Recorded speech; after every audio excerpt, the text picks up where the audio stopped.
Welcome to Judy's kitchen. Judy's கிச்சன்ல இன்னைக்கு நம்ம பார்க்க போற ரெசிபி மேக்ரோனி எப்படி பண்றதுன்னு பார்க்க போறோம்.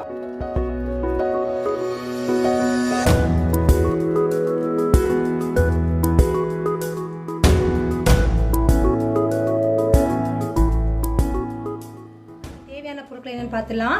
1.5 கப் அளவு மேக்ரோனி எடுத்து அரை மணி நேரம் தண்ணியில ஊற வச்சிருக்கிறேன். குட்டியான தக்காளினால ஒரு 6 தக்காளி எடுத்துக்கிறேன். மீடியம் சைஸ் தக்காளினா ஒரு 3 சேர்த்துக்கோங்க. நீங்க அது கூடவே காஷ்மீரி சில்லி ஒரு 4 எடுத்துருக்கிறேன். இது எல்லாத்தையுமே நல்லா தண்ணியில பாயில் பண்ணி தக்காளியோட தோல் எல்லாமே எடுத்ததுக்கு அப்புறமா இந்த மாதிரி பேஸ்ட் பண்றதுக்காக எடுத்து வச்சிருக்கிறேன். வெங்காயம் 1 பொடியா நறுக்கி வச்சிருக்கிறேன். பொடியா நறுக்கின 3 பல் பூண்டு, 1 டேபிள் ஸ்பூன் கெச்சப், கொஞ்சமா மிக்ஸ்டு ஹர்ப்ஸ் எடுத்துருக்கிறேன். அப்புறமா பெப்பர், தேவையான அளவு உப்பு. இப்போ நம்ம மேக்ரோனி வேக வச்சிடலாம். தண்ணி கொதிக்கிறப்போ தேவையான அளவு உப்பு சேர்த்துக்கோங்க. இப்போ இதில் 1 ஸ்பூன் அளவுக்கு ஆயில் சேர்த்துக்கலாம்.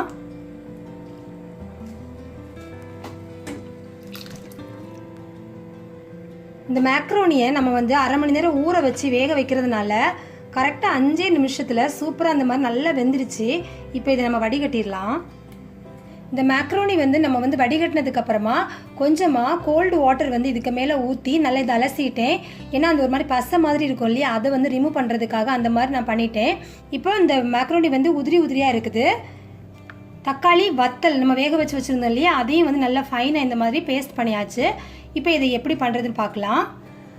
ஒரு பேனில் 2 டேபிள் ஸ்பூன் ஆலிவ் ஆயில் நான் சேர்த்துக்கிறேன். ஆலிவ் ஆயில் இல்லைன்னா ரிஃபைண்ட் ஆயில் சேர்த்துக்கோங்க. பூண்டு சேர்த்துடலாம்.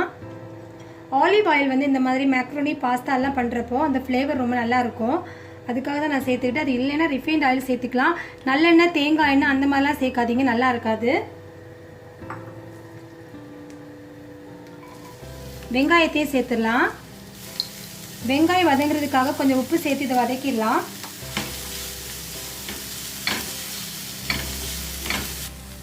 வெங்காயம் நல்லா வதங்கி அதனுடைய வாசனை வரக்கூடிய டைமில் நம்ம அரைச்சி வச்சிருக்கிற அந்த பேஸ்ட்டு சேர்த்துடலாம். இப்போ இந்த தக்காளி பேஸ்ட் நல்லா கொதிக்கட்டும்.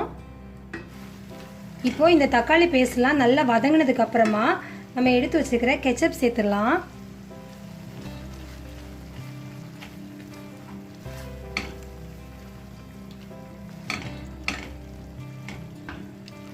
காஷ்மீரி சில்லி உங்ககிட்ட இல்லைன்னா நம்ம சாதாரணமான அந்த வத்தல் கூட சேர்த்துக்கலாம்.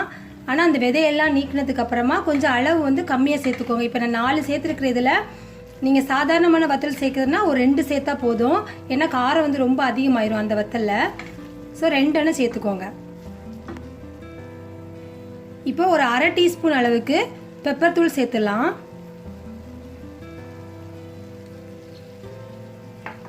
கடைசியாக நம்ம எடுத்து வச்சிருக்கிற இந்த ஹர்ப்ஸ் சேர்த்துடலாம்.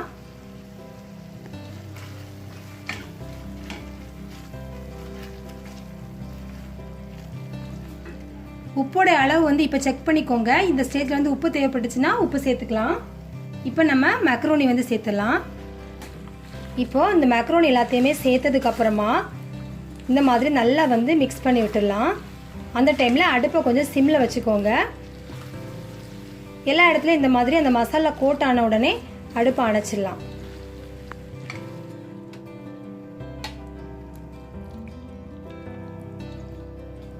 சூப்பரான நம்மளோட மேக்ரோனி ரெடி ஆயாச்சு. இந்த ரெசிபியை கண்டிப்பாக எல்லாருமே ட்ரை பண்ணி பாருங்கள், ரொம்ப நல்லா இருக்கும். உங்கள் பிள்ளைங்களுக்கு கொடுக்குறப்போ கொஞ்சமாக சீஸ் இது மேலே துருவி போட்டு கொடுத்தீங்கன்னா ரொம்ப டேஸ்ட்டாக இருக்கும்.